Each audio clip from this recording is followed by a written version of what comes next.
Hey everyone, it's Mikki here. You're listening to Wikipedia, and this week on the podcast, I speak to returning guest Brandon DaCruz, coach, educator, and one of the sharpest minds in physique and performance nutrition. Our conversation today takes a deep dive into nutrient timing, what actually matters, what's been overstated, and where the science genuinely shifts outcomes in the real world.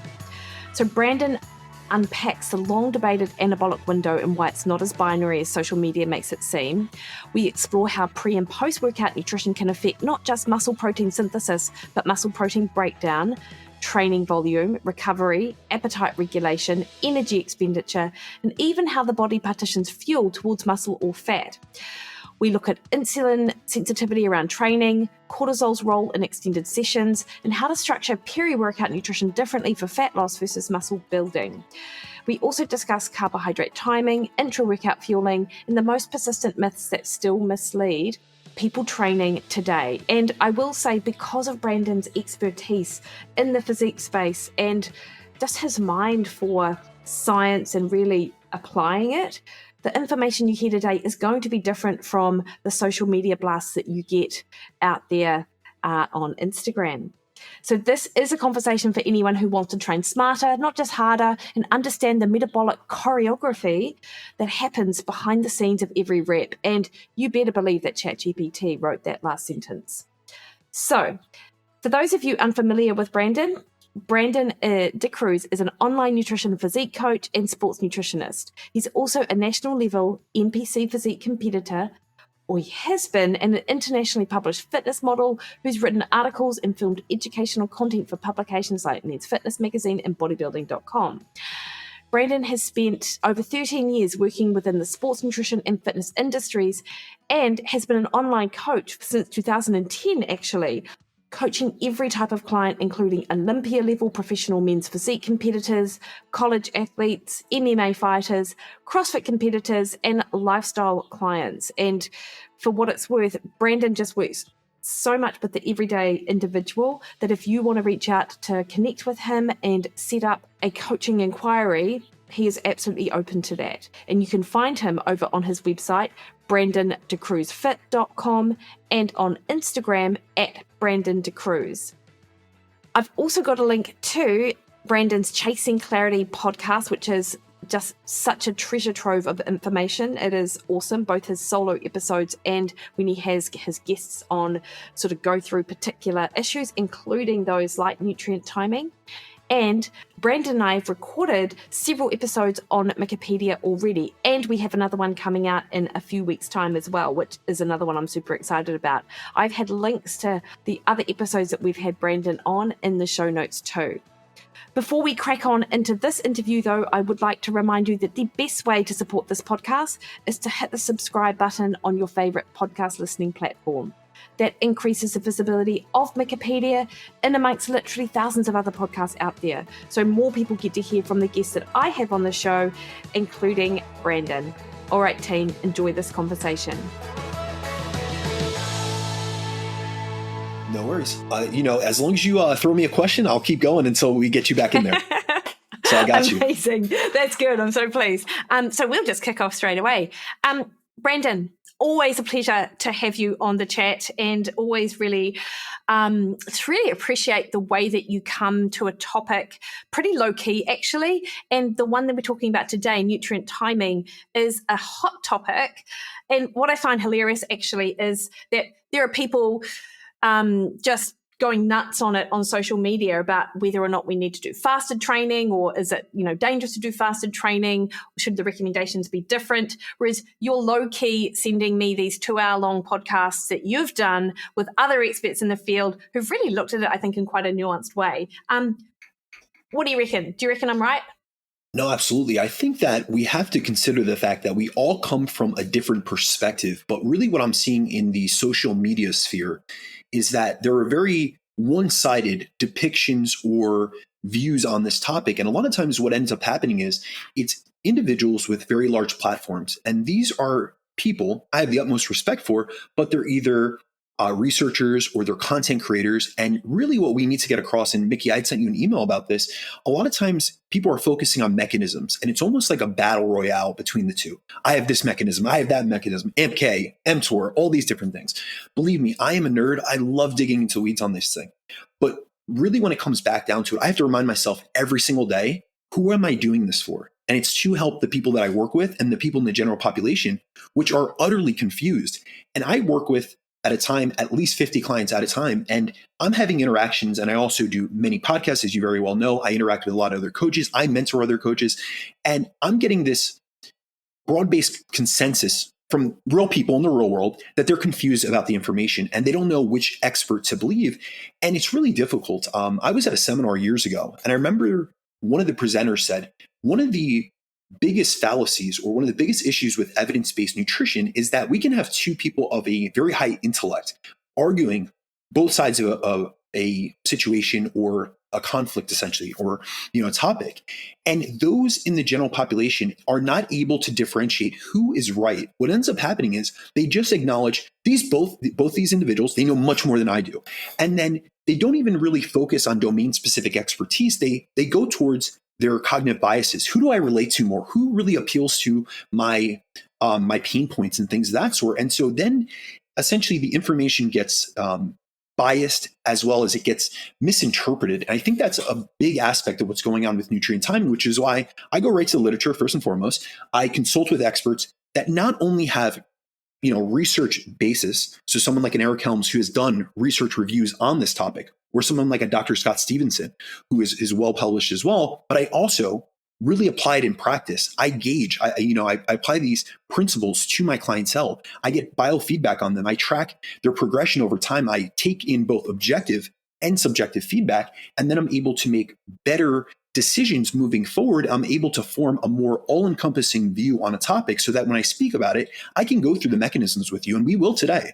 However, I will also be able to tell you how do we apply it. And that's one aspect that is really missing from the social media sphere, because many of these experts, they're more focused on arguing with one another and almost building their platform by calling another expert out or someone else with a very big social media influence than they are with helping people. I think in their minds, and I'm not saying that they do this with ill intent, I think in their minds they think they're helping people, but they're actually adding to confusion, and they're arguing with each other in the ivory tower, essentially.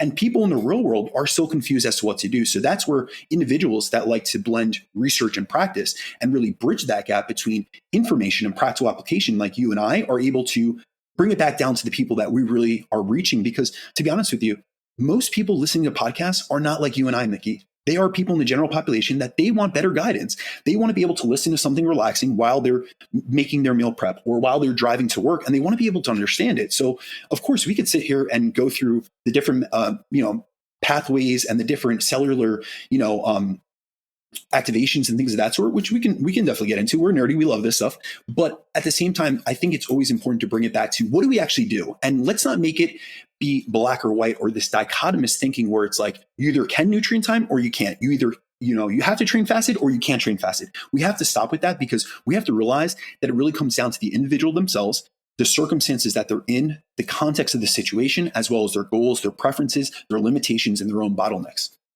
100%. And another thing which we haven't really discussed, and I bet you will feel a bit differently on this, because I think you're a nicer person than I am, but I do wonder how many people look at this as they're like, well, these people, I think a lot of people can also be quite lazy with nutrition as well, and they sort of want to do something about it, but here's an excuse not to do anything because all these experts are actually arguing, so I don't know what to do, so I'm just going to sit back, eat my chips, and then just complain that I have no idea and I'm quite confused. Which I know that doesn't sound like a very nice thing to say, but you deal with hundreds of people every day.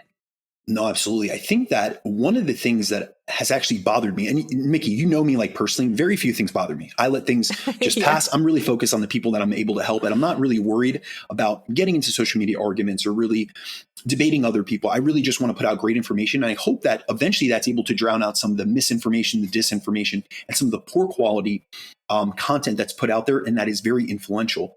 But we are in an age of evidence-based nihilism. Nothing matters anymore. Yeah. It's, it's essentially where a lot of individuals are taking and they'll take a topic and their biggest intention is to break it down and pretty much debunk that topic. And so what they do is oftentimes they will make it as simple as possible, but oftentimes that is missing nuance in and of itself. And that is a big fallacy, because if you are someone that is truly intellectual, you really understand a topic, you should understand it enough that you can simplify it, but don't dumb it down so much that you miss all the nuance within it. And that you make something, say like nutrient timing, make it sound like it doesn't matter, because we have many arguments on the internet where people are essentially saying it doesn't matter when you eat. You can eat one time a day, you can eat 6 times a day. All that matters is calories. And yes, I do believe that calories are fundamental.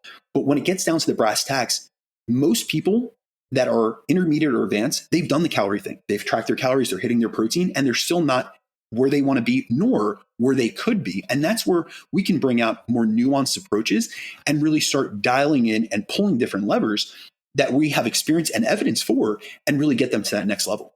Yeah, 100%. And I know I'm just going to bring this point up now, because we chatted about it in the weekend and then had that subsequent post, just that, for some people, it's, if we're thinking training fasted versus fed, I'm going right here, is that the idea that training fasted almost sets them up psychologically to just shift the way they are around food and their patterns around how they behave around food and when they eat, to the detriment of their performance, of their mood, of their goals. And, someone quite rightly said, but that's not the fasting. That's how the fasting is then affecting their behavior, which of course we acknowledge, and I absolutely agree with that. But I just feel like it can perpetuate bad behavior in individuals who are susceptible to that. Not that we always want a message to just those people, but I just think that is often not acknowledged when you get it doesn't matter about training fasted. 100%. I think that one thing that really needs to be pointed out is that we have a very large demographic that you and I appeal to and that we speak to that are underfueled women. These are women that have long dieting histories of chronic dieting, of chronically depriving themselves. And this is what I refer to as a mindset of restriction and subtraction. And one of my biggest goals is getting those women out of a state of low energy availability, or REDS, relative energy deficiency, or being in this chronically metabolically adapted state where every axis is knocked down. We see their sex hormones are tanked. So they have low estradiol, low progesterone, completely, downregulated thyroidal axes. They're also having really poor biofeedback. They're not actually getting the results that they're looking for, nor are they getting the physiological adaptations from their training or their diet. They're in this state where their body has essentially downregulated all systems. They've lost their menstrual cycle. We've discussed, you and I personally, a lot, that I have a big passion for helping women restore their menstrual cycle, because that was something that I encountered with a partner of mine that went to a big name prep coach. 2015 was when it happened. And I had to encounter this thing that I wasn't familiar with. There was no one talking about hypothalamic amenorrhea. There was no one talking about the importance of the menstrual cycle being restored in competitive physique athletes. And that was something that I've been looking into for the past 10 years.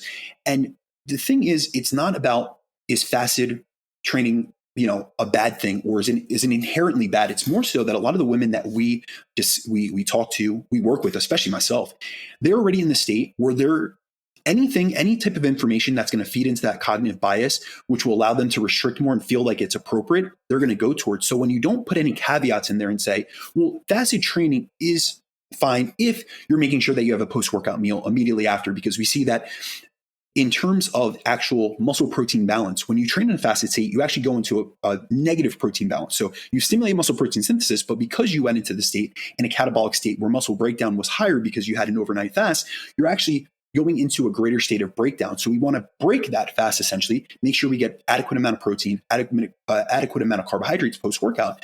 But a lot of times the message, it only partially gets through. So these become behavioral habits where they hear information and it just reinforces their biases. And then they double down and say, well, I don't want to eat. And I can't tell you, and I told you this personally, but I can't express to the audience enough how many women I've had a conversation with that I've started working with. And I've said, listen, I understand that you're scared to eat more. You're scared to, pair things, to really increase your energy intake. So the only thing we're going to do as we start is I'm going to include peri-workout nutrition. I'm going to utilize a nutrient timing approach due to the fact that it's going to be better, or it's going to be more advantageous to distribute your calories, your macros, and even supplements in very specific time periods. And we're going to do it so that we're feeling for the work required. I'm really getting that mindset into them.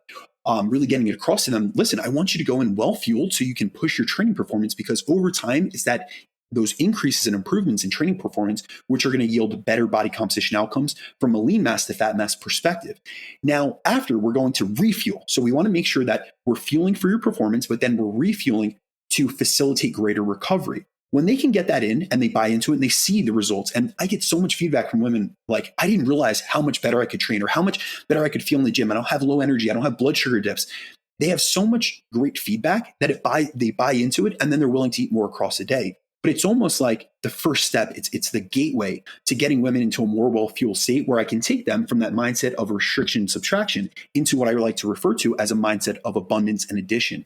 And that not only has physiological effects in terms of getting them into a greater state of energy availability, reversing many of the metabolic adaptations that they've sustained. So a downregulation in total daily energy expenditure. We're going to see, when we're increasing food, getting energy availability up, we're going to see all components of total daily energy expenditure increase. So they're going to be able to move more without, feeling, sluggish. So NEAT's going to go up. They're going to burn more calories through that. They're going to have more energy for their training. So they're going to expend more calories during training. They're also going to be in a greater position to build muscle, which is going to increase both resting metabolic rate as well as their exercise activity thermogenesis. Then you're going to have more food in their system, so they're going to have higher thermic effective feeding. Now, downstream of that, we're going to have implications on hormones. I'm getting greater energy availability into the system.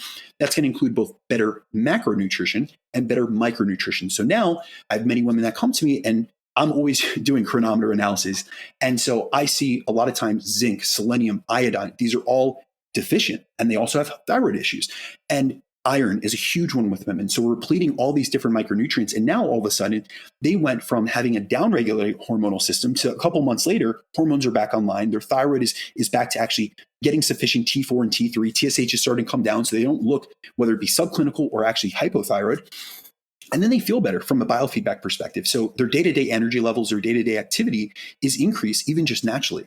And this doesn't just have effects on their body composition, but their quality of life.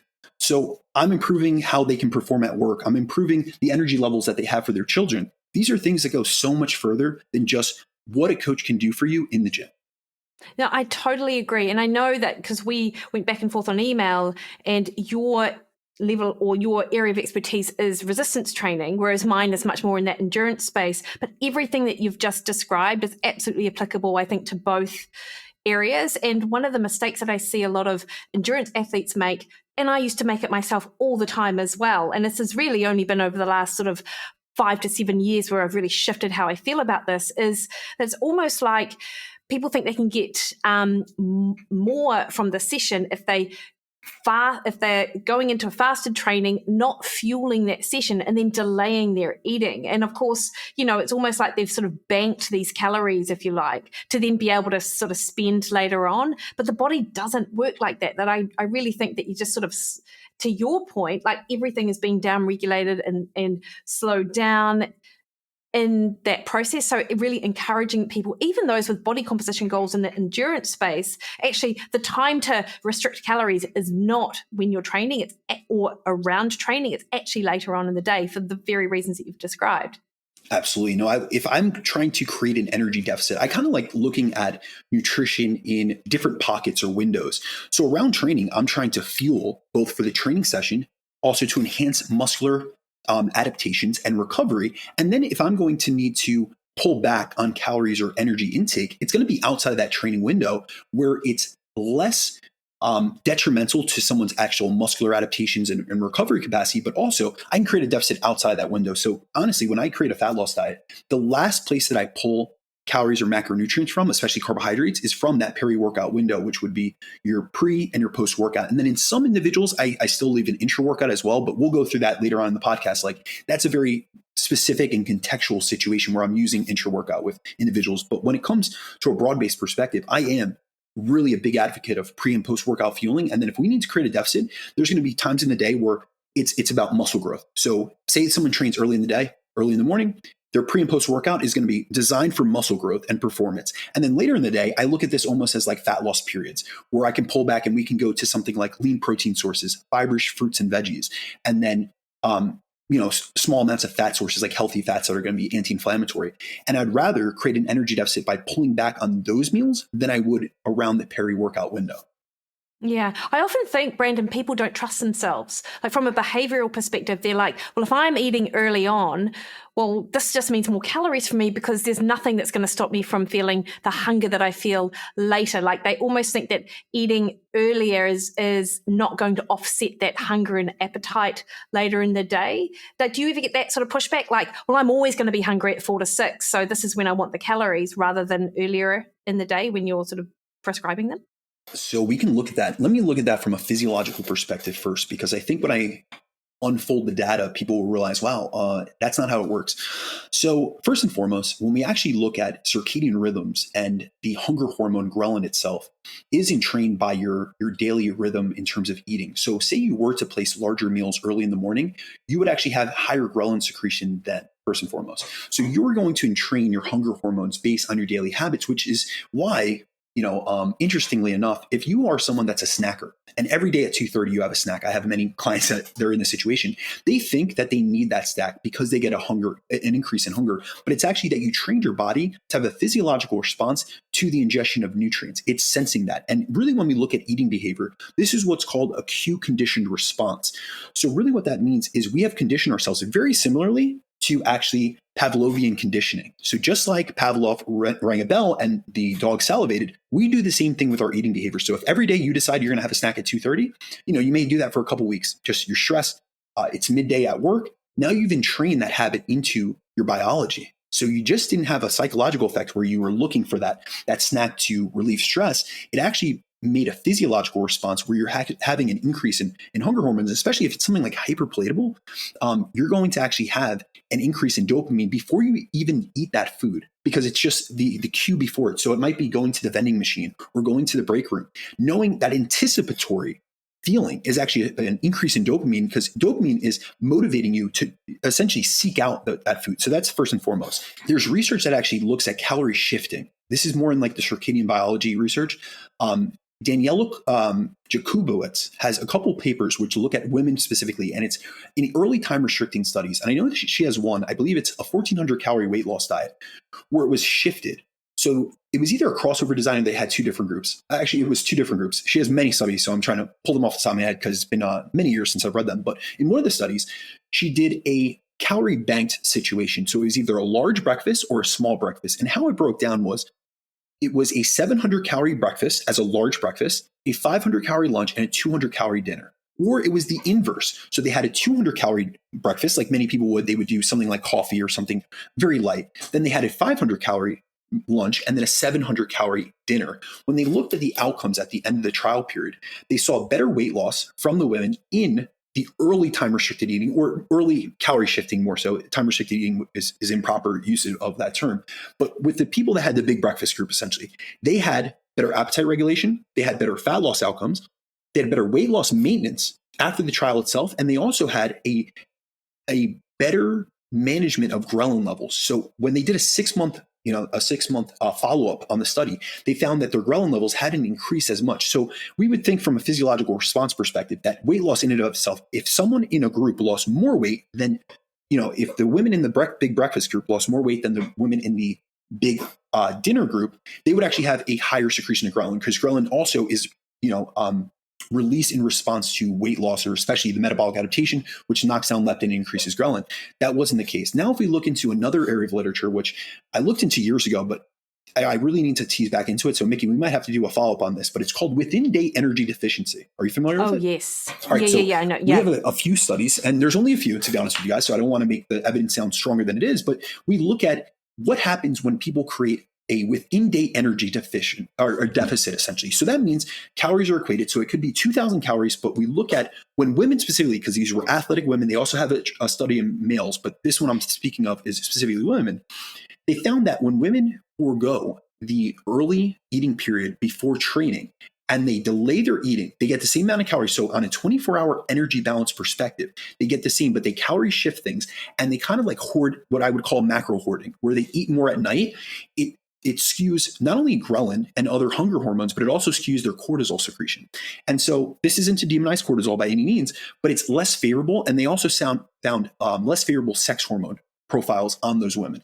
And so really what it comes down to is, a lot of people will say, nutrient timing doesn't matter. It doesn't matter when you eat. It's only about calories. But we have evidence to the contrary. And then we have so many other reasons as to why, specifically in resistance training, why it's more than just hitting your macros and more than just hitting calories. We really need to dial things in if you have larger goals or higher, you want to raise yourself to a higher standard. And it's super interesting, Brandon, because I think a lot of the arguments are actually being are actually in that resistance training space, much more so than I see people sort of referencing sort of endurance athletes. Now, to your point on that within day energy deficiency, I am aware of that. And unlike you, I do not have a photographic memory for studies or authors, but I do. One outcome I remember of either the study you were describing or potentially just another one was that bone markers are also negatively impacted if you delay nutrition post-training. And these are just acute studies, and these are acute bone markers that are looked at. We don't know the long-term implications of that, but it sort of does it really tracks with what we see with low energy availability and subsequent relative energy deficiency sort of outcomes as well. So that's like another reason to actually think about when you're eating around your training and not just eating whenever or whatever. Absolutely. Yeah. But to the point of resistance training particularly, so people often talk about that there's no difference in muscle protein synthesis when, like, it doesn't matter if you have protein in and around training, it doesn't make a difference to muscle protein synthesis. Now, I think that you think differently, or that you agree with that, but there's something that people aren't thinking about in the whole sort of anabolic response. Like, can you talk about the anabolic window? Like, is it real? Is it overstated? Is it misunderstood? Like, what's the go there? Because there are different opinions. And to your point, particularly in the morning, which is what we're talking about, we're coming out of a catabolic state. And then when you're training, you're further contributing. That is the whole point of training. So help us understand this. Absolutely. So let me just go over the concept of the anabolic window, just for those out there that may not be familiar with it. But essentially, this is like an old school concept that's been around for decades. I mean, it's been around since I was in the fitness industry 20 years ago. So I'm sure it even predates that.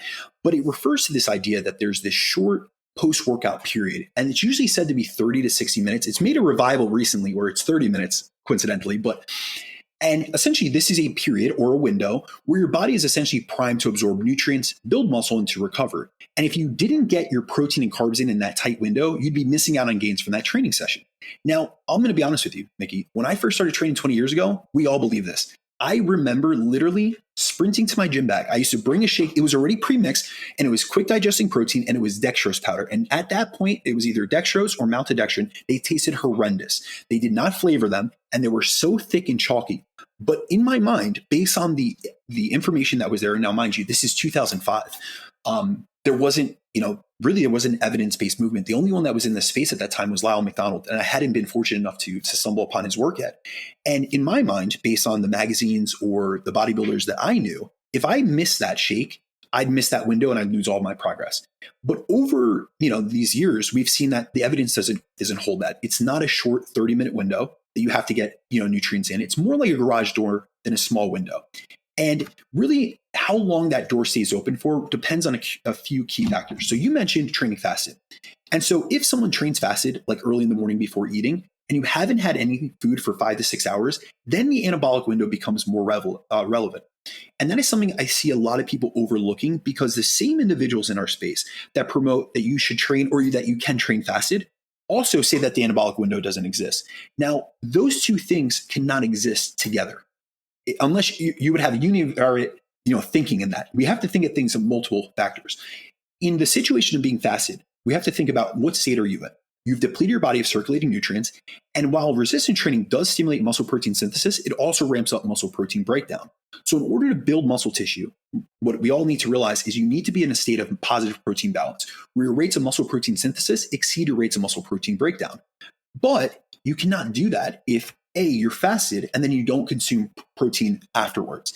And so in that case, consuming a protein-centered meal with some carbs as soon as possible after training is wise, as it's going to shift your body from a catabolic state into an anabolic state by maximizing muscle protein synthesis and also decreasing protein breakdown. That's what a lot of people miss out in our space. We're all sexy on protein. We're all about protein synthesis. A lot of people overlook the muscle protein breakdown perspective. And what you have to realize is especially in a fasted state, you want to shift your body out of breakdown mode into repair and build mode. However, I'm going to give you another example. If you've had a pre-workout meal, say 1 to 2 hours before training, so you train early in the morning, but you have a pre-workout meal, or you train after multiple meals. So say that you train in the evening, you've had 3 meals throughout that day. You have to realize that if you had a serving of protein 2 to 3 hours, 1 to 2 hours, or 1 to 3 hours before, your body is still going to be digesting and releasing amino acids into the bloodstream. So you technically already have the raw materials available to support muscle growth and recovery. And since you're not in a depleted state, you're not in as much of a rush to, slam down a shake or hit that anabolic window. So the anabolic window is real, but it's often misunderstood. It's not a 30-minute emergency refueling window.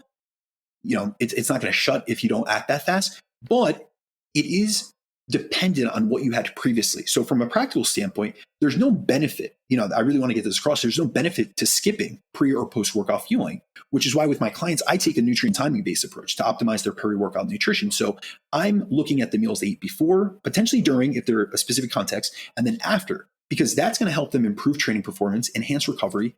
It helps manage appetite pre and post-workout, and it ensures their training recovery in a well-fueled state. But when it really comes down to it, the applicability of the anabolic window and how long that lasts, is it an anabolic window or is it a garage door, is based on your nutrient status going into that training session. So like I mentioned, if you are fasted, that window becomes much more pertinent to get that post-workout meal in. Whereas if you are someone that has eaten a pre-workout meal before, I would not advise you to rush to slam something down. I would actually want you to shift out of a sympathetic state, which you are due to training, and get into a parasympathetic state. So you got to optimize digestion and recovery afterwards. And in fact, that's something which I don't hear a lot of people talk about on the other side of the fence that are very big on pre and post-workout nutrition. You've got to get something within 30 minutes. They never talk about that nervous system response. And this is something which I talk to clients about all of the time, particularly people who do have those digestive issues or just feel sick. And the last thing they want to do is put something in their system because everything is still trying to get back to some sort of like homeostasis post-training. But I do think that's an important thing to acknowledge, that actually some people literally literally cannot get anything down. No. So what I really try to get across to clients is, especially the post-workout meal, I have a lot of people that come from that former bodybuilding background, or they are still a physique competitor. And so they're used to literally carrying their food with them to the gym. And I'm not here to interrupt that. If you are trying to eat, after you get done at the gym because you have to go to work and it's an uncomfortable environment to eat your prep meal, whatever it may be, I'm in support of that. However, I often will have them do some type of down regulation activity. That could be a 5-minute meditation. That could be some breath work. That could be just sitting in peace and listening to some binaural beats, something to bring you down from that heightened state. Because think about the context in which we're in, or the situation we're in when we're training. We're at a heightened state. You've had catecholamines released, you have cortisol released. And so now you're in this sympathetic state or fight or flight. And that's a good thing, because that is going to allow for the release of cortisol, which is a substrate or energy liberating hormone, which is going to help us break down carbohydrates, break down glycogen. It's going to help us break down fatty acids and potentially some protein if you're not in a good state. And so in that state, you are not optimized for digestion. You've actually shunted blood from the digestive tract and the gastrointestinal system to your periphery, so to your arms, your legs, or whatever muscle group that you're working. And so we want a little bit of time to just shift out of that mode and not be running or really rushing the meal, because we are not what we eat. We are what we absorb, we assimilate, and we utilize. And I find that a lot of individuals who have had that impulse or that habit of rushing into a post-workout meal, they often do deal with distension, bloating, gas, all these different digestive discomfort, which aren't necessary. It's not that, and I do work with people with gastrointestinal conditions, IBD, Crohn's, colitis, things like that. However, I'm speaking about someone that doesn't have digestive issues. It's just that they have what I refer to as poor eating hygiene, meaning they don't sit down at a dinner table. they're on their phone or they're on their computer. They're at their work desk doing emails while eating. Like these are all, just like we talk about sleep hygiene, I speak to my clients about eating hygiene. Like I want you in a place that doesn't remind you of a stressful environment. So I want you out of your office. I want you to eat at a place that you're not distracted. I want you to put your fork down in between bites and really focus on chewing slower, so that not only are you able to get a satiety effect, because satiety is a kind of a longer term signal. So it generally takes like 15 to 20 minutes to hit the brain and really get that satiety response so you can terminate that meal. But also by chewing more and chewing, more thoroughly, you're going to have more gastric juices, you're going to have more salivary amylase, and you're going to digest those nutrients a lot more efficiently so that you don't have any issues with GERD or acid reflux or bloating or distension. And these are really common things in our society today because everyone's go, go, go. They throw down a meal. I work with a lot of personal trainers, and they are they're the number one culprit of this. And there's so many personal trainers. I say, listen, I just want you to take a break. If you could schedule, instead of just doing back to back to back sessions, schedule at one point in your day a 30-minute break and just sit in another room or go to your car, listen to something relaxing like music that you really enjoy. And I want you to eat that meal rather than thinking. And a lot of times I'll change actually their meal frequency, especially during a prep, because I have personal trainers that are in the gym, but they think they need to eat 6 or 7 times. And 4 or 5 of those meals are in a sympathetic state where they're not even getting those nutrients down, and then they have digestive issues. So then their waist is blown out, they're distended, they can't pose as well. So there's all these downstream ramifications. Yeah, and I also think from a psychological aspect, if you're not engaged in that eating moment or that eating period, then it makes it far more likely that your brain is going to seek comfort and pleasure from food elsewhere down the line because it hasn't engaged in the fact that it's already eaten. So you may have calories on board, but there's so much more to eating than just the food and the nutrients. It's that psychological aspect, and the joy that a lot of people are sort of missing from actually sitting down and eating and really engaged in the process as well. Absolutely. Mikki, don't let me go down this rabbit hole too long, but I'm going to just hit a little something that you said just in response. And it's based on the distracted eating literature. So there is a lot of studies that look at eating in front of a television as well as eating while viewing social media. And they actually find this is both in the distracted eating literature as well as the mindless eating literature, which shows that you actually don't get the same satiety response. So they have randomized control trials which look at the same amount of energy intake where someone is distracted versus where someone's intentionally eating. So they're actually savoring their food. They're actually appreciating their food. They're looking at it. They're viewing it. They're not distracted by a screen or media or anything of that sort. And they actually find that subsequent energy intake after those meals is higher when the person is distracted. And really what that comes down to is you're not getting as strong of a satiety response because you've distracted your brain from actually the consumption of that meal. We also see in studies where we look at ad libitum eating, when people are in a distracted state, and this actually a very interestingly enough, if you eat at a big dinner table with a bunch of family members or with friends or family, a big group, there's research studies from DeCastro back in the 90s, but these still are relevant for today, where the more people that you eat with at a dinner or at a meal, the more calories you eat. And it's basically due to the distracted effect of that. But we also see that in real world because think about Thanksgiving or Christmas or any holiday where it's a big buffet style and there's a bunch of different platters and different entrees and things of that sort. We're also engaged in conversation. This isn't for me to say, don't go to your holiday gatherings. What I'm saying is if you are essentially making a lot of your meals in a state where you're not intentional and you're not paying attention to the food, you are going to set yourself up for a lack of satiety and appetite dysregulation. And we're in a world where there's way too many inputs. There's way too many environmental factors. There's way too many food cues that many people are passively over consuming food. And that's why they don't have the body composition that they want. You need to really set yourself up for success. So try to be intentional when you go for your meal. Put down the phone, put down the computer, or put away the emails and the distraction. If you're going to, sit and have a conversation with a friend or family member, by all means do so, but put your fork down in between bites. Don't be like chewing with your mouth full and speaking and really getting distracted in that situation. Yeah, absolutely. Because everything that you've discussed that can help amplify that sort of engagement in food can be implemented when you're at a dinner table. So you don't have to be sitting by yourself with just like a candle and a rose and looking at outside the window or whatever. Now, Brandon, before we get on to insulin sensitivity, which I'm interested to hear the nutrient timing aspect of how nutrient timing can impact on insulin sensitivity around training, have we covered everything that we think people need to know about how pre and post workout nutrition can influence hypertrophy, recovery, or even actually energy partitioning? And this is something that you haven't yet touched on. Mm-hmm. No, let's definitely get into that. I think it's important for people to understand both the mechanisms, and then I can get into some of the practical applications later on.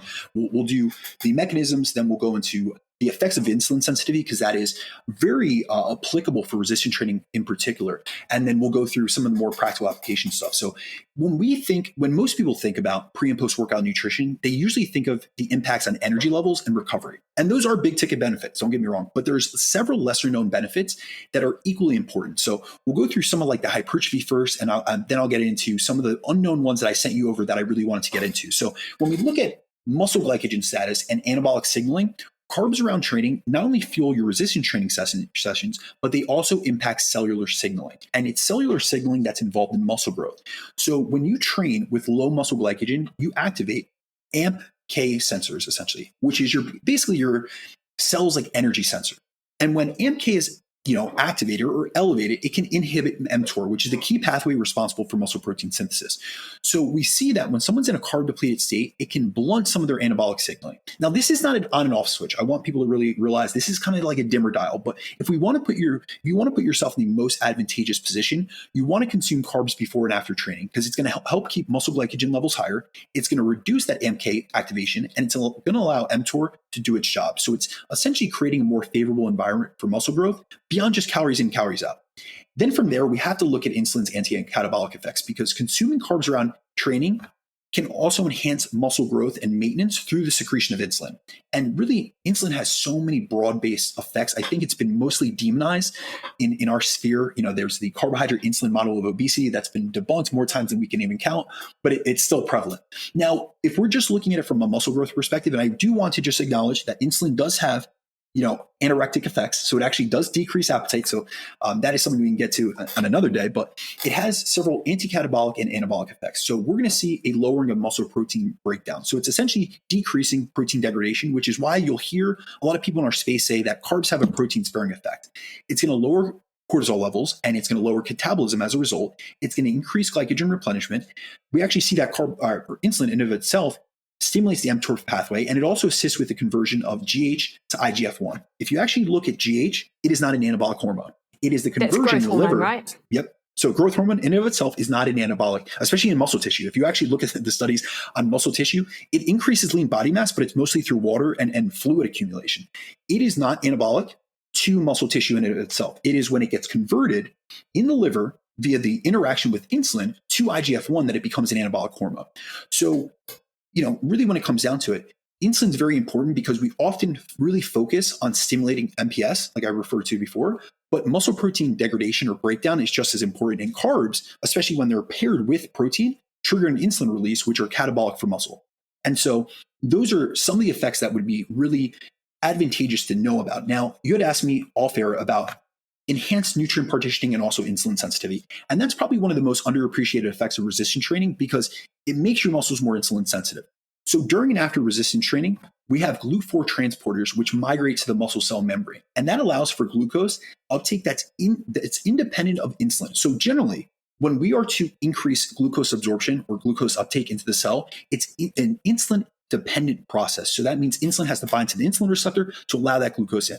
However, when you have gone through the process of resistance training in particular, or any type of muscular contraction, you're able to get those GLUT4 transporters to translocate out to the outer edge of the cell to allow glucose in a non-insulin dependent manner. So this means that you can have better absorption and carbohydrate tolerance in that post-workout period when you actually refuel with carbohydrates, and they're more likely to be stored as glycogen or oxidized for recovery, not stored as fat. So this improves your nutrient partitioning, as the calories you consume in this window, especially post-workout, are more likely to go to muscle and not fat. Now, one thing that many don't realize is that going into a resistance training session fasted and hungry can decrease training performance. So this is something I often hear the individuals that are very a big fan or proponent of fasted training, they never acknowledge that we actually have literature that shows that skipping pre-workout feeding, especially skipping pre-workout carbohydrates, can actually decrease training volume performance as a result of the hunger that it increases. And we've seen in research that pre-workout meals, especially those with carbs and some type of volume, so it has to be something that's somewhat satiating, it has been shown to increase satiety and suppress hunger, which can increase volume performance. And over the past few years, there's a researcher named Williden, and his team have done a fascinating series of studies, and they've investigated how pre-workout nutrition or lack thereof impacts resistance training performance, and particularly in the aspect of hunger and satiety. So because I'm a nutrition guy, like I'm really big into these, but really what they've done is they've done a series of studies which are very similar, where they've compared bench press and squat workouts on two different occasions. And in one occasion, the first study that they did, I believe they had them come into the lab and they came and fasted and only consumed water. And then in the other occasion, they were fasted, but they consumed a high carb meal before they started training. So in both states they came in, they were either given water or high carb meal. And in the high carb meal condition, they completed more reps and had higher total training volume performance. And they also reported greater fullness, reduced hunger, and a lower desire to eat during their workout. Now, in their last and most recent study, what they did was they wanted to see the impact of actual, not only carbohydrate intake, but actual appetite and satiety. So what they did was they had two meals that they came in on separate occasions, and they did the same workout, same bench press and same squat workout that they had done in the original study. Well, in one condition, they had a semi-solid viscous carb meal, which was more satiating. And then the other one, they actually had a liquid carb meal, but both were matched for both calories and carbohydrates. And despite identical nutritional content, the semi-solid meal produced greater fullness and lower hunger. So it was more voluminous. So we can kind of compare this to, say you had a serving of oats as compared to carbohydrate power. It would be that kind of comparison. Well, when they actually looked at the resistance training outcomes, the participants who had, when they had the viscous meal or the more satiating meal, they completed 10% more reps on squat following the semi-solid meal. So really what it comes down to is both carbohydrate ingestion as well as having some type of satiating meal or some type of satiating substance beforehand will impact training performance by increasing satiety, because when you are in a hungry state, and anyone that has dieted and really went into the gym hungry, it's distracting, but it also increases perceived exertion. And so when it comes down to it, we want to put ourselves in a position where we're not hungry and we're actually well fueled. And what I find really ironic is a lot of people that are in fat loss phases, they will go towards, they'll be more likely to utilize, fasted training, and they think it's a tool, but actually you're in a more disadvantageous position, because first you're going in fasted and you're already in a state of muscle protein breakdown, and you're in a deficit, which is a catabolic condition in and of itself. And then if you experience higher hunger signaling because of the fact that you are in a deficit and say leptin is down, ghrelin's up, your training performance is already inhibited, and you're going to make that worse by not having some pre-workout fueling. Now, the last thing I want to discuss is how pre-workout fueling impacts training volume performance. And there was a recent systematic review out of Eric Helms' lab. And I know we are both big fans of Eric Helms, shout out to him. But they found that pre-workout carbs improve performance most when training sessions last 45 minutes or longer, when you're coming off an overnight fast and training in the morning, or when you're training a larger group of muscles like your lower body, or multiple muscle groups during a workout, which is going to increase the energy cost of that session. So in those conditions, carbs are more ergogenic from a training volume performance perspective. And if you can progress your training volume, over time, you will make greater gains, as that's one of the best ways to achieve progressive overload. So there's many mechanisms in which pre-workout fueling, especially from a carbohydrate perspective, can be very advantageous for those that are trying to maximize muscle gain, and they're really trying to maximize their training performance in order to yield greater gains in the gym.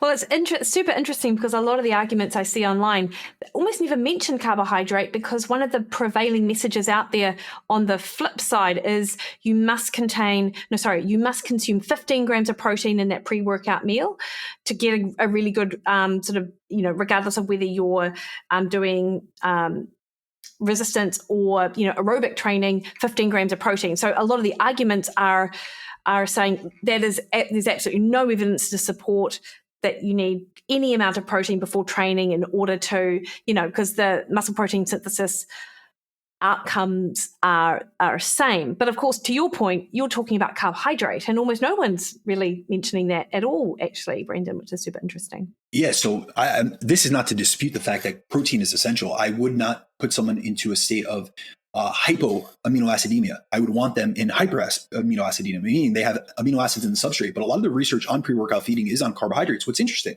is you mentioned the 15 gram protein statistic, and the person that utilizes that study, what she often overlooks and this is not a shot at her by any means, but I have looked into this literature very heavily, is there's a pair of studies out of Abby Smith Ryan's lab. She does some great research.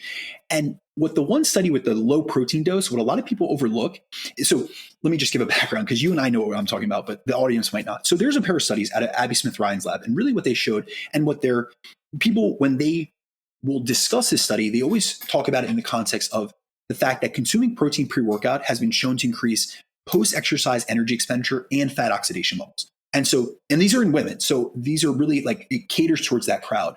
But if you actually look at the studies, the 2019 study is actually Hoker, I think. I know that Eric Trexler is an author on that. And this is a study that found that they had better post-exercise fat oxidation. But the combination wasn't just protein. It was 25 grams of protein and 60 grams of carbs. So they were getting both the muscle synthetic response, and they're also getting a decrease in protein degradation. And then the next study, that it was pre-workout protein shake, but it was done in like this HIIT interval type of, it was like a HIIT type of resistance training session. It was a very weird type of stimulus. And that did show like a stronger thermic and metabolic effect from that protein meal. But I don't think that the research that people use to substantiate the fact that protein is necessary disputes the fact that carbohydrates are beneficial. Now, am I saying any of these things are necessary? No. If we had a priority list, I would say protein first, carbohydrates second. But a lot of the research that's actually done on pre-workout feeding is on carbohydrates. And if we were to go to the endurance training literature that I'm not as well, nowhere near as well versed as you are, it would show that most of that literature is on carbohydrate ingestion before. Yeah, no, it totally is. And in fact, it's interesting because you talk about AMPK, and I think I said this in an email to you as well, is that if we look at endurance adaptations, in fact, what we want in the endurance space, particularly in people who are trying to improve that sort of fat oxidation. In fact, we want to avoid carbohydrate pre-training to help increase that AMPK, to allow for those adaptations to take place, not in all sessions and not from now until forever, and not at the expense of calories, because protein and fat allows for the AMPK to be increased, but carbohydrate suppresses that. So it is interesting because it's all context and it's all nuance, and it all really depends on, what situation are we talking about. So having a blanket message one way or the other is actually super unhelpful for most people in that case. Yeah, nice one. Hey, so we mentioned, talk to me actually, Brandon, about cortisol. And you mentioned this at the outset and when it is important, when it's not, but how do changes in cortisol affect recovery or muscle breakdown in these extended training sessions? What is an extended training session, by the way? Like, what time frame are we talking about? And how does it mitigated by pre or peri-workout nutrition? Absolutely. Mikki, if you don't mind, let me just clear the air on cortisol first, because last time you caught me off guard with a question about cortisol, and I should have just cleared up right then when you asked me about fasting training the last time I was on. And I had other people in my audience that were kind of like, hey, is cortisol good? Is it bad? And there's really just so much within this industry. Right now, cortisol is the demonized hormone, and it's getting its time in the light. And it's a hormone that often gets a bad rap in the fitness industry, and it's really having its time in the sun right now, and it's getting demonized without due justice, essentially. So cortisol, and I'm going to speak about this in the context of resistance training, so I want you guys to realize this will always be very specific to that. But cortisol is actually a normal and necessary part of the adaptive response to exercise, because when you train hard, cortisol increases to help mobilize fuel, and that can include breaking down glycogen, fat, and yes, in some protein in some specific circumstances. But that is to meet the demands of your training. So the issue isn't cortisol itself, but more so excessive or prolonged cortisol elevation. And the reason that that's an issue is because it can be counterproductive by promoting muscle protein breakdown, and it can delay recovery if it stays high post-workout. And this is especially important for those who train with very long sessions, high volumes, those who are in a deficit, because cortisol already is increased during a deficit in most circumstances, and then those with high life stress, as these are all factors that can elevate cortisol even more. Now, this is where a smart nutrient timing strategy, especially pre and intra-workout carbs, can make a big difference. So consuming carbohydrates help to maintain muscle glycogen and blood glucose levels, which reduces the body's need to essentially secrete or produce excess cortisol in order to liberate glucose from glycogen, fat, or even amino acids. And this is because carbs increase the secretion of insulin, which is counter-regulatory to cortisol. So when we have an increase in insulin, especially a significant increase in insulin, it's going to blunt that cortisol response, because by ingesting carbs, essentially, you're giving your body the fuel it needs in an exogenous form. So it doesn't need to break down your own tissues to liberate fuel. Now, what's very interesting about this is that we have really great research looking at the use of intra-workout carbohydrates to help mitigate excess cortisol production and the increase in protein breakdown and muscle catabolism that can come with very hard training sessions and high cortisol levels. So there is a study by Tarpenning and colleagues, and I got to give a shout out to one of my mentors, Dr. Scott Stevenson. He showed me the study like literally 10 or 15 years ago, and it stayed stuck in my mind. And it's one that it's a great example, and I think it's kind of been overlooked by many people that demonize cortisol, and they say, hey, we don't want excessively high cortisol. What we have to realize is that actually in other research studies, when we look at training intensity, the individuals that train the hardest had the highest increase in cortisol. Now, that is a marker that you are actually training hard. What we don't want is runaway cortisol where we don't inhibit it or mitigate it through our nutritional strategy. So in the Tarpenning study, essentially what they did was they took a group of males and they put them on a 12-week resistance training program. And in one group, they gave them a non-caloric placebo drink. And the other group, they gave them a 6% carbohydrate solution. And when it comes out to it, it was actually a Gatorade powder, essentially. So it was just a Gatorade drink, essentially. And those who received the intra-workout shake experienced an increase in blood glucose, an elevation in insulin, and then a reduction in cortisol during their training sessions and afterwards. So they had an initial increase in cortisol, but it was essentially blunted. And so when the research group looked, they correlated the change in muscle fiber size with the changes in cortisol during this training intervention. And they found that taking in carbs, which helps to suppress excess cortisol levels during and after the workout, help with their adaptations to training. So what they found was when cortisol levels were suppressed more, there was a greater increase in muscle fiber size. So basically, those who were able to attenuate or to ameliorate the increase in cortisol or excess cortisol, especially in the post-workout period, they experience the greatest muscle growth. So we do need cortisol for the training adaptation process because it's going to help mobilize fuel. If you didn't have cortisol, if you had someone that was in adrenal insufficiency and they didn't have a cortisol response, they wouldn't have the energy to actually go in. They wouldn't have that sympathetic, fight and flight response. And they wouldn't really be able to get themselves up. They'd kind of be like flatlined in the gym, but we don't want that to be excessive. And we want to actually mitigate that through nutritional support, which is going to decrease the excess breakdown and the slower recovery capacity. So on a singular or an acute basis, if you have one session that you can't get carbs after, don't worry about it. You may have high cortisol in that instance, but it's really the prolonged effect. Like this was a 12-week resistance training intervention. So it's not looking at the time course of one single study or one single day of training. It is how does this apply over time? And that's where, pre and intra-workout carbs, even a modest amount like 20 to 30 grams can really be helpful because it's going to provide a readily available fuel source. It's going to stabilize blood glucose levels during training. It's going to lower those cortisol levels, and it's going to lead to less muscle protein breakdown. And it generally has, this is what I see in practice, is there's better subjective energy during the workout. And this is like the one piece of feedback I receive most from my clients who prior to working with me had been undercarbing themselves and underfueling in general. So this is a way to just shift yourself out of that. And really when it comes down to it, it can be done in one of two ways. We can utilize it intra-workout or we could utilize it in a post-workout window. It's just that we want to have in some close proximity to the elevation in cortisol. We want to ameliorate that with the carbohydrate ingestion. And I suppose to decide whether it's intra-workout or post-workout might be in part due to how someone currently feeling in their workouts. Like if they're going into their workouts and noticing that they're feeling flat, they're not able to hit the numbers that they anticipate or would like to, then maybe they should trial the intra-workout carbohydrate to see whether that's going to help. But of course, why wouldn't they just do pre? Like, how long is an extended training session? Like what in your mind is a long time in the gym, Brandon? So I'll just tell you based off my experience, generally if we're getting to 90 minutes and above, that's when I would look into utilizing intra-workout supplementation. And so generally, now it's going to matter on someone's rest periods, their actual aerobic fitness, because we have to realize that actually the resynthesis of ATP is an aerobic process in between sets. So if I have someone that is newer to the gym or they've just gotten out of shape, they may have a 90-minute session, but it's because they have to take very long rest intervals. So it's really going to come down to a multi-pronged approach or a multi-pronged look at this. I have to look at the total training session volume,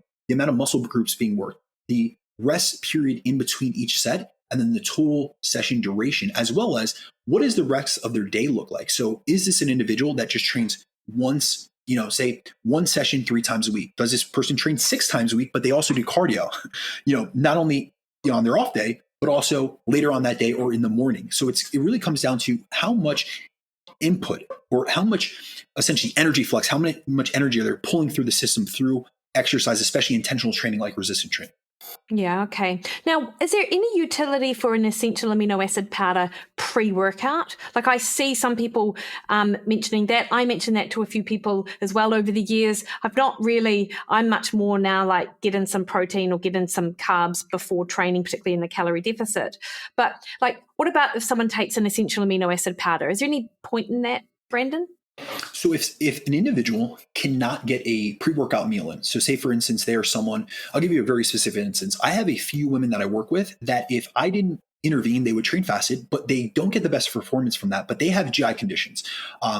So one of them has Crohn's, one has colitis. So these are things where they can't have a whole food meal because, and this is multifactorial in this, they not only have GI conditions, but they also train very early in the morning and they're pressed for time and they have to be done with their sessions and back before they need to get their kids ready for school. So in this specific instance, both these women are training between like 4 to 4:30 a.m. So very early in the morning. I'm not going to ask them to wake up 90 minutes in advance, where if they had eaten a meal 90 minutes in advance, they would be fine. So that's a situation where I actually utilize intra-workout nutrition, but I do it as like a multitasking activity. I have them already have it preset. It's in the fridge and they start sipping, and it's a combination of highly branched cyclic dextrin, which is a high molecular weight carbohydrate, which has a very quick gastric emptying time, which means it gets right into the bloodstream very quickly, and essential amino acids. I don't use branched chain amino acids because that's only 3. We want all 9 essential amino acids, but even just there's some older research that looks at 6 grams of essential amino acids, and it could shift you into a state of positive protein balance. But when you actually look at the literature on essential amino acids, around 10 grams is where you can optimize. Like 10 to 12 grams would be similar to like a 25 gram scoop of protein.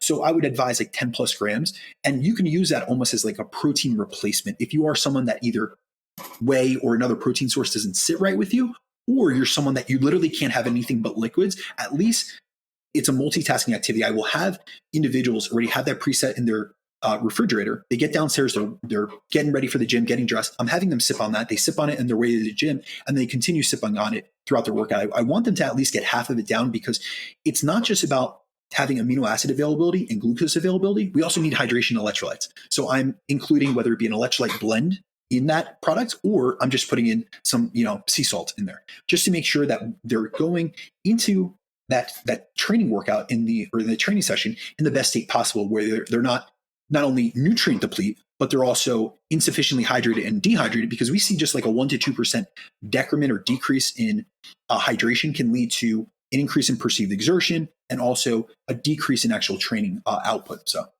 Yeah, no, that makes perfect sense. And I guess to your point, like of the length of the training session, like 90 minutes, that's quite a long time. And 2 hours, that's quite a long time. I don't know if I'd want you to program my gym sessions if that's how long I have to spend, Brandon. It all comes down to the individual. So I have people training 30 to 45 minutes, and then I have very physique focused individuals that are training 90 plus minutes. So it really comes down to really what that person's goal is, also what their lifestyle is. There are some people that love these long gym sessions and they only want to go 3 or 4 times a week. And then I have other people that are like, hey, listen, can we do 5 45-minute sessions? It's going to be the same total time across the gym or across the week, but they want it compressed. So. Totally. And I suppose then if you've got individuals who are in the gym for 45, 50 minutes, intra-workout is nowhere near as important. And in fact, they're probably going to be better on a pre-workout or making sure they're getting that post-workout nutrition in. So it's going to depend. Maybe I can go through like my structure of things, because the intra workout is very interesting in terms of when do I utilize it. It's going to be in very specific use cases. But when it comes down to like how I approach pre and then post workout, I'll really focus on you had asked me a question about like, does it differ in a fat loss phase versus a muscle building phase? And I want to be transparent about this. How I structure peri-workout nutrition does not drastically change whether a client is in a fat loss phase or a muscle building phase, because the principles and approach remain very similar. My goal is always the same. It's to fuel performance, preserve or build muscle, and then enhance recovery. Now, while the structure is consistent, the amounts change depending on that client's energy demands, their training volume and frequency, and those phase-specific goals. So if we were to start with pre-workout nutrition, regardless of the phase I have a client in, I aim to design their pre-workout meal so that they can walk in the gym well fueled, hydrated, and not distracted by hunger or digestive discomfort. Because we covered previously how even just having hunger signaling can inhibit or can have detrimental effects on your training performance. So with most of the clients that I work with, resistance training is their primary form of exercise, which I'm going to use to drive their body composition progress. And we know that resistance training is a glucose-dependent anaerobic activity. So I'm going to prioritize protein and carbs in that pre-workout meal. So I have a few goals that I really think of. It's like almost like a hierarchical principle, high priority principles that I utilize every time that I build out a pre-workout meal with a client. I want an adequate dose of protein to increase amino acid availability because that will stimulate muscle protein synthesis and mitigate excess protein breakdown. I want to include carbohydrates for glucose availability, for the preferred fuel of resistance training, and then for blood sugar stability, because that's another thing that I see. A lot of people have like blood sugar crashes in the gym. So I want to make sure that they are well suited from a blood sugar perspective, because not only can that hamper energy, but also a lot of people, when they have a blood sugar crash, they also have a really concomitant increase in hunger. So we already know hunger can impact performance. So I want to make sure that I'm nailing everything. I also want to avoid GI distress. So these will usually look like lower fiber, easily digestible food sources. And I want them to go into the session hydrated with both fluids and electrolytes, so that pre-workout meal will have a dose of sodium in it. And so then after we finish training, we want to use our post-workout nutrition to shift into refuel and repair mode. So the goals of my post-workout nutrition that I build out for clients is to first replenish glycogen stores, is to stimulate muscle protein synthesis and reduce muscle protein breakdown. I'm going to lower cortisol and shift them into that parasympathetic state for recovery. And we want to begin the recovery and adaptation process. So to do this, I'm usually going to use a high protein, high carb, and low to moderate fat meal. Now, another thing that I like to utilize, especially from a carbohydrate perspective, is multiple transportable carbs. So I will use a glucose source, and then I'll also use a fructose source. So this could look very simply like rice and pineapple. I'm going to have rice, which is going to go through the sodium glucose dependent transporter, and then I'm going to go through the GLUT5 transporter with the fruit. So we have multiple carriers that are going to be able to absorb glucose into the intestines, and that's going to increase glucose absorption and reduce GI distress. And with fruit, especially for those that train early in the morning, fruit helps to replenish liver glycogen, which is usually depleted after fasting or early morning training. So those are things that I'm looking at. Now, I did discuss with you previously, but I do just want to further emphasize that one thing that I really try to drill down with clients about, especially when we're talking, like a lot of times people will conflate or misconstrue the fact that I'm an advocate of nutrient timing and think that I believe in the anabolic window and think that it's like, I'm really like hard and staunch on it. And what I try to get across is that with clients especially is to not rush eating immediately after training. You're in a sympathetic fight and flight state. So you want to cool down, do some deep breathing, or even go on a relaxed drive home to shift you into rest and digest mode. And so those are things that I really utilize with all clients across the board. Now, I can also go over like the specific differences in terms of how I approach peri-workout nutrition and fat loss phases versus building phases. So I think that would be really helpful. Absolutely. So in fat loss phases, let's think about the actual goal. We need to create an energy deficit. So you're going to have fewer total calories available. So in my opinion, nutrient timing becomes even more strategic and more important because the goal is to preserve muscle. So we want to make sure that really around that training window, we're putting you in the most advantageous position to maintain your training performance, because that is going to be the stimulus that's going to help with muscle preservation. And then also we want to be able to enhance recovery to the best of our ability. So when I'm constructing like the peri-workout nutrition, I'm going to keep most carbs around training. So it's going to be pre and post, and I'm going to keep fats low in the peri-workout window. And then I'm going to structure other meals around protein, veg, and fiber to enhance satiety and fat loss outside that peri-workout window. And so when we go to a muscle building phase, the goals are a little bit opposite. Now, we're still trying to maximize body composition. We're still trying to put them into a nutrient replete state, but there's more calories to work with. So meals can be larger and food sources can be more flexible. So in a fat loss phase, I'm going to use more like lower energy density food sources. I'm going to use, fruit in a lot of these meals, lean proteins in a lot of these meals to satisfy them without going over on calories. But we can be more flexible in those muscle building phases because the goal is to optimize recovery and performance to support progressive overload. Now, the one thing I do in a muscle building phase is I'll put the highest carb intake into the post-workout meal, and I'll make this the largest meal of the day. Whereas a lot of times in a fat loss phase, I'll usually do it pre-workout. And so these are like some big differences between the two, but generally it's going to be the same type of principles that I'm approaching this with. I'm fueling for the work required and making sure that we're also enhancing recovery.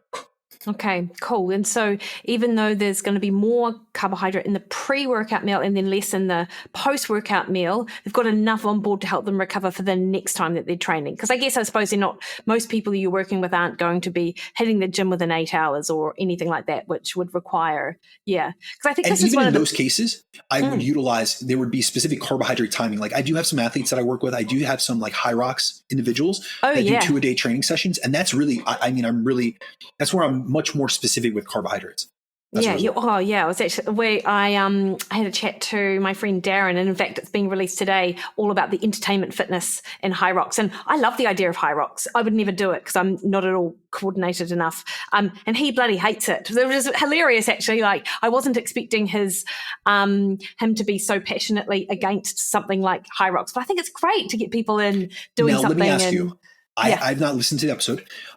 Was it because it's so varied? Because from a resistance training perspective, that's my background and that's my expertise.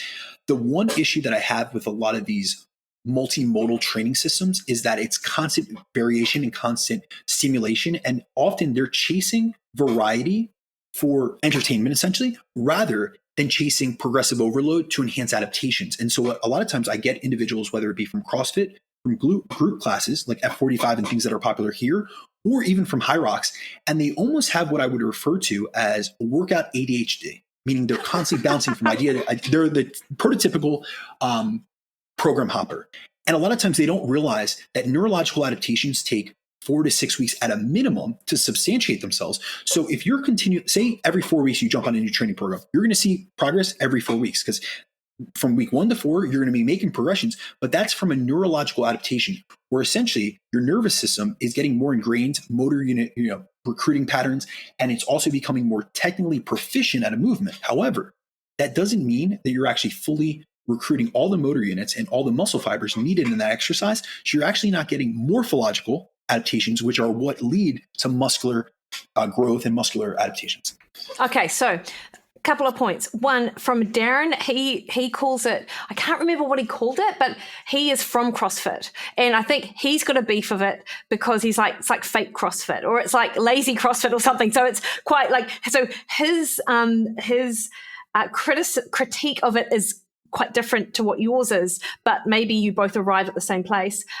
Whereas I was laughing to myself because you were talking about people chasing the variety in their exercise, and that's 100% me. And in fact, what is quite funny is this year, Brandon, out of all the years, this is actually like quite a departure from our conversation, but I've been doing my pull-ups. Like I'm like, right, I'm going to do 6 pull-ups a year so I can do, 6 pull-ups a day so I can end up with 2,025 pull-ups this year. Wow. So, 2025. Good for you, Mikki. Yeah. Let's go. Thank you. And, but I've now reached this point. I have to buy myself one of those belts that I then can hang a weight from, because I do need more weight on them. But what I know of myself is actually I always chase that neurological progress. And so every 4 weeks I'm changing things up. I would be the worst, like, to actually follow a structured program for longer than 4 weeks would be an absolute miracle. But this is one thing I've been really consistently working on all year.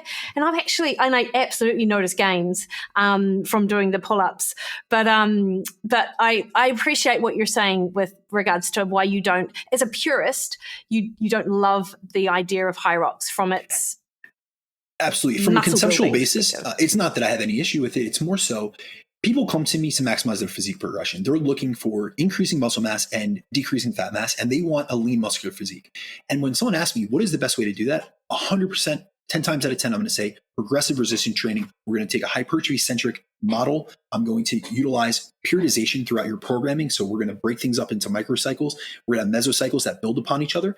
And there are going to be what I would call key performance indicators, which are movements that are going to stay in most of the time. We're really going to try to progress your ability to either lift more load or lift more reps for the same amount of sets. And we're going to look to achieve progressive overload over time in those movements to ensure that what the gains that you're making in the gym from a strength or rep progression perspective are not just due to swapping out exercises constantly. Yeah. No, totally. I totally get that.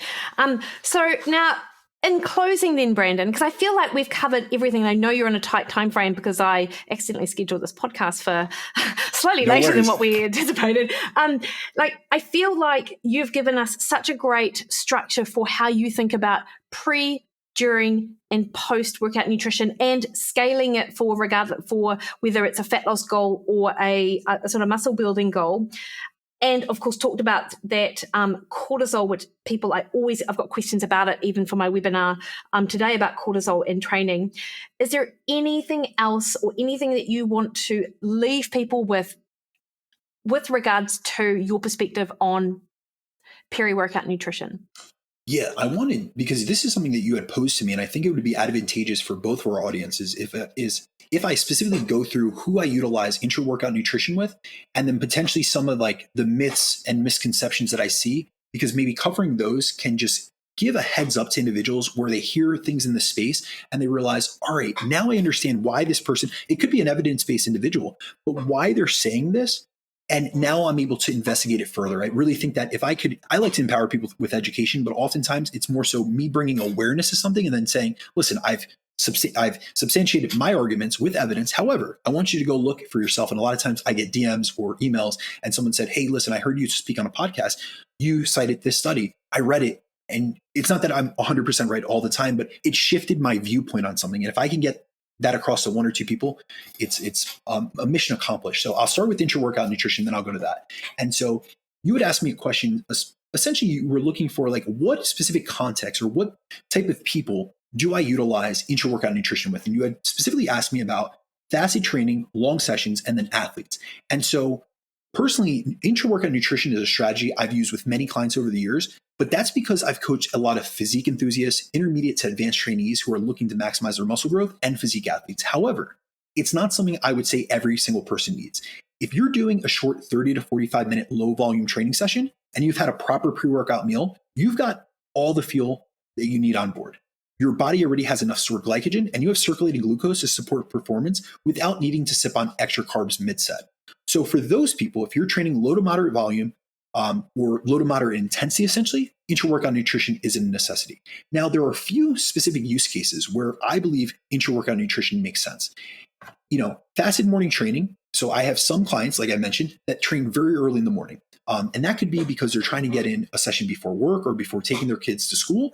And in this specific context, there are some individuals which wouldn't be able to tolerate carbohydrates pre-workout. And so in that case, I will have individuals utilize, like I had mentioned before, some type of high molecular weight carbohydrate, such as cyclodextrin, with essential amino acids. And really what I want to do is to get a bolus dose of essential amino acids to stimulate muscle protein synthesis and to shift them out of that catabolic state, and carbs to decrease protein breakdown and then also stabilize blood glucose. The second case would be longer high volume sessions. And that's in a case, like I mentioned, generally I'm saying 90 minutes, but that can even be 75 to 90 minutes if someone's training at a very high intensity, meaning very close proximity to failure. So if I have someone at 0 reps in reserve, they're really pushing things, I might utilize an intra-workout formula, specifically consuming carbs, because we see that consuming carbs during prolonged resistance training can help maintain blood glucose, it reduces perceived exertion and fatigue, and lowers markers of muscle damage post-training. So what I often will do, I will use a dose of between 15 to 50 grams of carbs intra-workout, depending on the length of the session. And I've had plenty of clients that tell me that they notice that they have more stable energy, better work capacity, so they see less drop-off between sets, and then less soreness, which is why, less soreness, like when I've included an intra into their workouts. Now, the other context, and this is probably most applicable to your audience, are athletes or those training twice a day. So I will also use intra-workout nutrition for the athletes I work with who specifically either train multiple times per day or anyone with an extremely high output. And right now I'm working actually with someone that just came to me, and he's a cyclist and he's trying to get into like where he actually starts competing. He's a low level cyclist. He just got into this, but his output, like I'm seeing like his watts and like his actual energy expenditure calculations, and they're quite high. And it's like, I want to make sure that he's fueled for those sessions, but it's also like a multitasking activity because he's spending 3 hours on the bike. So it's like, that's a time period in which if I didn't have intra-workout during that session, whether it be a goo, I'm utilizing actual liquid carbohydrates with him, but it could be any type of easily digested carbohydrate, we would be missing that opportunity to feed. So with athletes, if I have someone that like lifts in the morning and then has practice or another training session in the afternoon, I'll start the replenishment process during the lift to help them show up in the second session better recovered. So really what that looks like is a protein and carb mix intra-workout to help maintain hydration, fuel output, and reduce a muscle breakdown, all while getting in additional calories for those high expenditure athletes that need to hit their protein target or need to hit their energy targets. So those are like the specific cases that I'll utilize intra-workout nutrition with, but I do want to get it across. Like, I've been a fan of this. I worked in the supplement industry for more than 10 years. I formulated intra-workout nutrition products, but I still will always be very transparent and honest with the fact that I don't think everyone needs them and I don't think everyone would benefit them, because there are many cases where I have someone in a fat loss phase and they have a constrained energy budget. I'm working with a 110-pound female that needs to eat 15 to 1600 calories a day. Am I really going to devote 50 grams of carbs and 200 calories towards a liquid drink that provides absolutely no satiety? To me, from a coaching perspective, it may, on paper, physiologically, it may be optimal, for her training session to make sure she's in a deficit, so she's in a low glycogen state. But from a coaching practice and practical standpoint, I don't find that to be advantageous when someone is really struggling with hunger. Yeah, no, that makes perfect sense. That makes perfect sense, Brandon. And then finally, myths or oversimplifications. All right. So you have anything else you want to add? No, you go for it. All right. So I had to think about this. You had sent this over to me and I really wanted to get down to a couple that have really, I guess, gone to an extreme, because really when it comes down to this topic, many people live at the extremes. So we have one side that treats it like it's the gospel. You have to nutrient time. You have to hit your post-workout window. It's 30 minutes. It's either bullseye or bust. And then we have others who think that it literally has no utility. It doesn't matter as long as you hit your macros. And honestly, I think that's the myth that frustrates me the most. We're living in an era which I like to refer to as evidence-based nihilism. And people will cherry pick data to claim that nothing beyond total calories matter. And don't get me wrong, calories and macros are the foundation. But when we stop there, we ignore the nuances that can actually help someone optimize their performance, their recovery, and their body composition outcomes. So that first myth is nutrient timing doesn't matter, just hit your macros. And I really think that this stems from a misinterpretation of the research. For example, a lot of the studies used to support this claim were done in untrained individuals. And what we all have to realize is that when someone is untrained, these people are so new to lifting that they're going to get results no matter what they eat or when. These folks are in the newbie gains phase of their training, so everything works. But when we're talking about intermediate or advanced lifters, or even older populations or women in menopause, like, this is where timing can actually amplify the results, because it's going to help them train harder by fueling performance. It's going to improve their recovery between sessions, and it's going to support better long-term adaptation, especially if someone is close to their genetic ceiling or they're starting to see like age related declines in energy levels, biofeedback, sleep, like all these things. That's when nutrient timing becomes an important factor. And so it's not that we should overlook calories and protein. I think that that's the first layer, but I think that integrating nutrient timing is a next layer of refinement that can give you a meaningful edge. Now, the second myth that I have is another huge misunderstanding I see is people citing the 2013 meta-analysis by Brad Schoenfeld and Alan Aragon. And this is the one that supposedly debunked nutrient timing. And Alan is a good friend of mine. And if you actually look into, he's never said that, first and foremost. And second of all, if you actually look into that paper, it wasn't a review of nutrient timing. It was a meta-analysis of protein timing specific. So first and foremost, it included 23 studies, but only 4 involved trained subjects. So 19 of those were on untrained subjects. So like I mentioned, they could have had the newbie gains effect. So if we're looking at untrained subjects in a randomized crossover trial or randomized control trial, and one was protein and one was placebo controlled, they're both making gains because the stimulus of training is so novel that they're responding regardless. Then another aspect of this review that many people overlook is that only 3 studies match total protein intake across groups. So it really makes it difficult to have accurate conclusions. And then many of the workouts, if you actually look at the workout, now mind you, this is most in newbies, they involve doing like a few sets of leg extensions. There weren't like higher volume, multiple body part resistance training sessions like most of us do. So yes, their review concluded that total daily protein intake mattered more than precisely timing protein intake, which I agree with. But this nuance has been lost, and people now use this paper to claim that nutrient timing doesn't matter, which is not what that data actually showed. And then we have to realize that review was released in 2013. So we've had dozens of papers that have come out since then that have showed clear benefits of pre, intra, and post-workout nutrition in terms of muscle protein synthesis, glycogen replenishment, and recovery. The last one that is on the other end of the spectrum is that the anabolic window only lasts 30 minutes. And that's a newer one that's really come about. And if we go back, this industry kind of goes in these habitual patterns. It's like a cycle. So in 2005, I was getting this message across to me. It was 30 to 60 minutes. Now it's only 30 minutes, and it's only for women.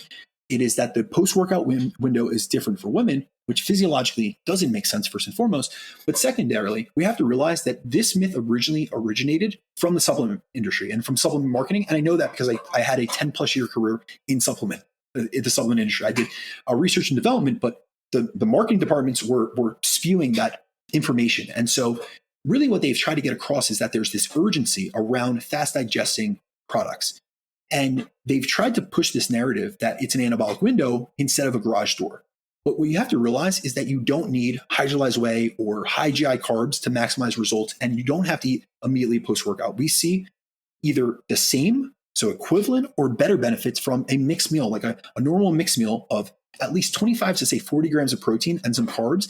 And even if you get that in 1 to 2 or 1 to 3 hours out of the training window, you're good to go, unless you train and fasted, like I had mentioned previously.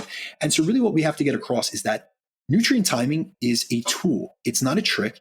And it's not going to fix a poor diet or a poor training plan. But if you have a strong foundation ready, meaning you're eating enough calories and protein, you're following a solid resistance training program, and you're managing your sleep and stress, then nutrient timing is the next logical step to refine your performance.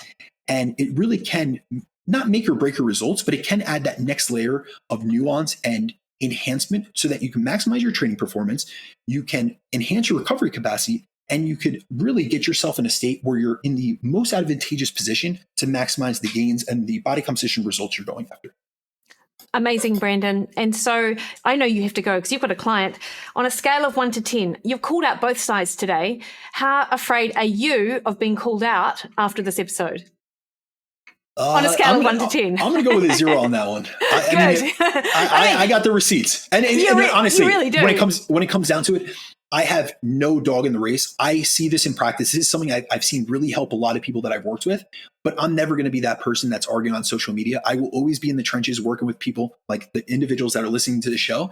And I really prefer that. Yeah, no, I know. And of course I'm going to put all of your information in the show notes, but please tell the listeners how they can contact you to work with you.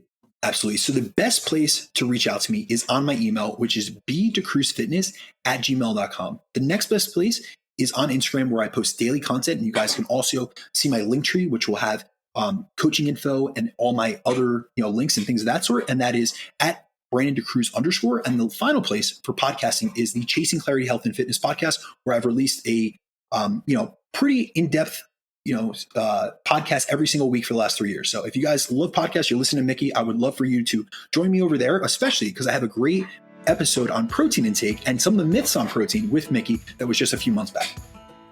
Amazing, Brandon. And that is one of my favorite podcasts. I feel like it's like professional development every time I listen in. And I appreciate you. I appreciate our conversations on air and off air as well. Thank you so much, Brandon. Absolutely. It's always a pleasure, Mikki, and I'm looking forward to the next one.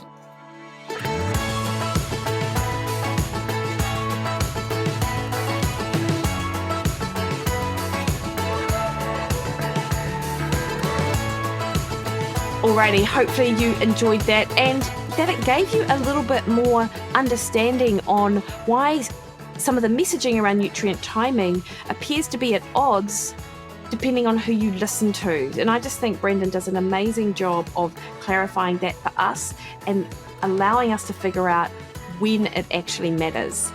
As I said to you, I've got Brandon on again in a couple of weeks, talking about his own fat loss journey, which was just such a great conversation. Can't wait to bring that to you. Next week, though, I sit down with my good friend Erin Power just to chat about metabolism, stress, midlife for women, and all things nutrition. We are besties in the business when it comes to nutrition. So that is next week. Until then, though, any comments, questions, inquiries, you can catch me over on Instagram, Threads and X at Mikki Williden, Facebook at Mikki Williden Nutrition, or head to my website mikkiwilliden.com. Scroll right down to the bottom and pop your email address in and jump on my email list. All right, guys, you have the best week. See you later.